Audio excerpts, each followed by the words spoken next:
How's everybody doing? In today's video, I'm going to be giving you guys some tips on how to get a thin guitar tone. Now, I just did a video on how to get a thick guitar tone, so check that one out if you haven't already.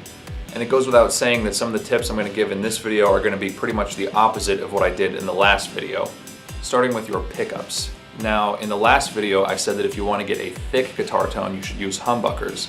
So, if you want to get a thin guitar tone, you should use single coil pickups. They're going to sound lighter typically, they're going to sound thinner, and they're going to actually sound more articulate, meaning you're going to have a little bit more definition in terms of those real high treble nuances. And also, to make sure you're getting as much treble as you can, you're going to want to spend as much time as you can in the bridge position, or close to, depending on the configuration.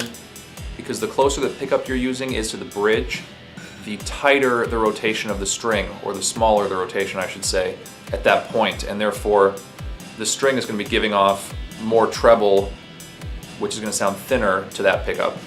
Also, if you want to get a thinner sound, you're going to want to use probably a brighter sounding guitar, or one that sounds more shrill. And for that, my advice would be to use something that has a swamp ash body.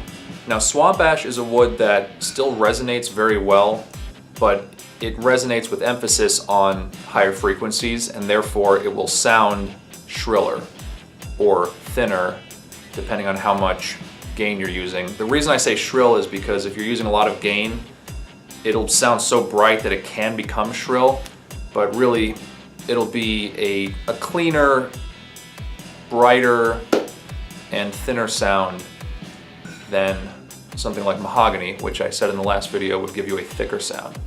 You're also going to want to pay attention to what type of amp you're using. You could use something like a sparkly clean amp, which is a tone that some Fender amps can provide.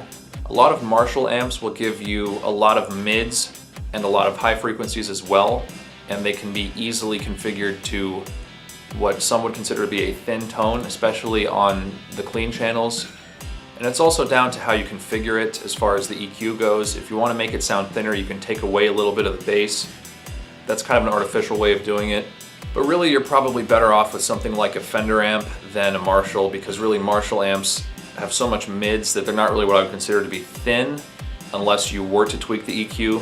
But really, if the guitar you're using provides a lot of treble, then any amp that's mid-rangey, like a good solid mid-range amp that still provides good treble response, like a Marshall or even like a Peavey, which is kind of a flat sounding typical tone, a guitar that provides more treble will bring out that high end from that amp more than you might get from just adjusting the EQ.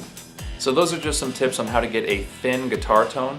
If you guys liked this video, don't forget to share it and subscribe, and I will see you next time.